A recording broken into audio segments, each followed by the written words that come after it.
Hello folks, Pastor John here for our midweek message, and I'm with a friend who I'll introduce in a second. We're in front of this famous painting, obviously a replica of the Sistine Chapel, and this is the center of that creation story. Adam's hand and God's hand close. And so we're doing a video on the season of creation to remind you that we're celebrating that right now. And you know, you're probably enjoying nature in all kinds of ways, including the rain that's happening today as we're recording this week here in Sacramento. But nature connects us to God. Don't forget that part of the creation story is humanity and people.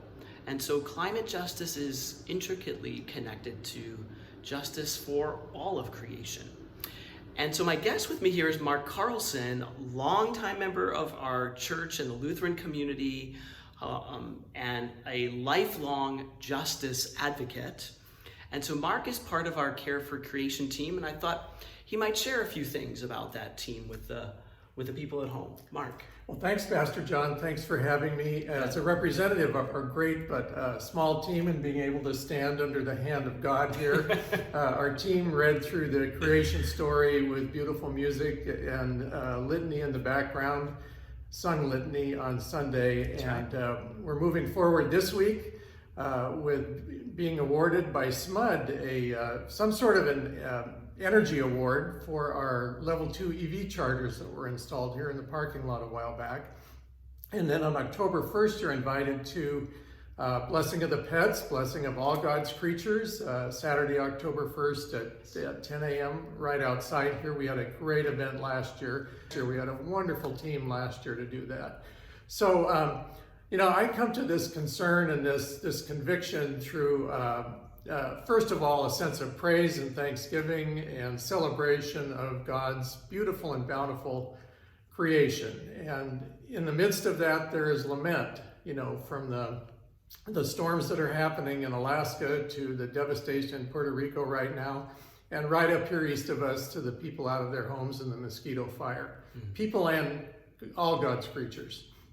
So we praise and we celebrate and we give thanks, but we also lament and we recognize the very critical equity and access issues, access to beauty and access to bread. And I give thanks also to our Evangelical Lutheran Church in America and all its expressions. It's really good, thoughtful social policy on care for creation. Yeah. That's been, you know, for several generations.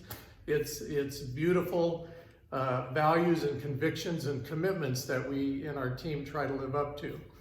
So we'd love to have you join us in that endeavor and bring your ideas and develop our small team and really infuse St. John's and our neighborhood and community with our conviction that God has set us free to be servants of each other and of all God's creation as protectors and stewards and guardians and caretakers. Well said, Mark. We are called as Christians to be stewards and caretakers of God's good earth. God created it and said, it is good. So this season of creation, we encourage you to think about that in your life of discipleship, how you might be a part of caring for creation in this season of creation. Maybe you want to join Mark's team. He'd love to have you and the rest as well. Take care for now.